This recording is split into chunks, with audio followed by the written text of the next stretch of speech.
Salam sejahtera buat kita semua. Selamat malam.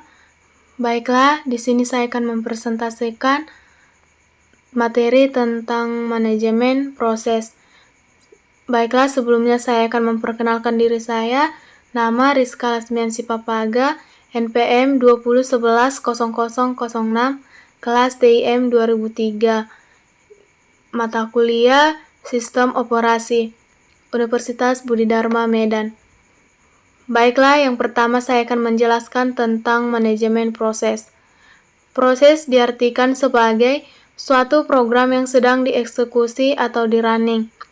Proses merupakan konsep pokok dalam sistem operasi, sehingga manajemen proses adalah masalah utama dalam perancangan sistem operasi. Konsep yang terdapat dalam manajemen proses yang pertama, multi-programming, yang kedua, multi-processing. Adapun hal-hal yang perlu dicatat pada processing running, yang pertama, program counter, di mana variabel untuk menyimpan alamat suatu proses yang akan dieksekusi selanjutnya. Yang kedua, stack, di mana tempat penyimpanan temporari data yang dibutuhkan selama program dieksekusi secara dinamis. Yang ketiga, data section, berisi variabel global dari suatu proses. Yang keempat, teks, berisi kode programnya. Status proses, yang dimana pada saat dijalankan, maka status dari proses akan berubah. Status proses menunjukkan suatu keadaan yang sedang dilakukan oleh proses itu sendiri. Proses yang dapat berjalan pada proses hanya satu dalam satu waktu, tetapi banyak proses yang dapat berstatus ready atau waiting. Status proses terdiri dari yang pertama, new, pada saat proses pertama kali dibuat. Yang kedua, running, pada saat proses sedang dieksekusi. Yang ketiga, waiting, proses menunggu suatu event lain. Yang keempat, ready, proses siap untuk dieksekusi.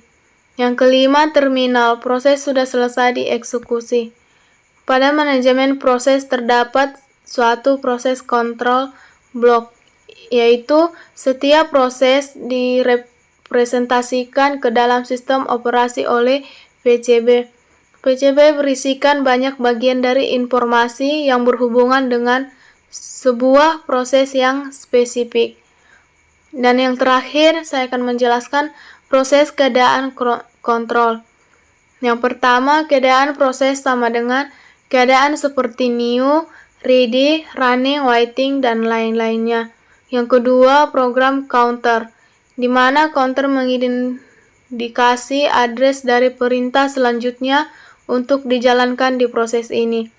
Yang ketiga, CPU register, merupakan register bervariasi dalam jumlah dan jenis tergantung pada rancangan komputer. Baiklah, terima kasih. Inilah hasil presentasi yang saya jelaskan. Apabila ada kesalahan dalam penyampaian saya, mohon dimaafkan. Semoga hasil presentasi saya ini dapat bermanfaat bagi kita semua. Saya ucapkan terima kasih.